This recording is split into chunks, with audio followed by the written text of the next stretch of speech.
రొట్టె అనేది తొందరగా ఫామ్ అవ్వడానికి వీలుంటుంది. అడుగున వచ్చేసి పిండి వేసుకొని చిన్న చిన్నగా తడుతూ రొట్టెను ఫామ్ అయ్యేలా మనం చేసుకోవాలి. ఫామ్ అయిన దాన్ని చిన్నదిగా పట్టుకొని చిన్నదిగా చేతి మీదకి వేసుకొని పెన్నం మీద వేసుకోవాలి. పెన్నం మీద వేసుకున్న తర్వాత ఒక వాటర్ చల్లాలి. బట్ కానీ అలా చల్లడం వల్ల మనకు చేతులు అనేది కొంచెం కాలుతుంది.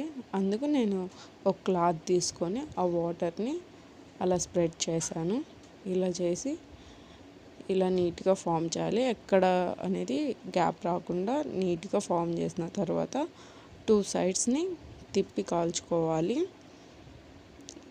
రొట్టె అనేది బాగా కాలిన తర్వాత సైడ్లు బాగా కాల్చుకొని తీసేసుకోవాలి. మీరు కూడా మీ ఇంట్లో ఇలాగే చేస్తారా? చేస్తే కామెంట్ చేయండి. ఈ వీడియో నచ్చితే లైక్ చేయండి, షేర్ చేయండి. బాయ్.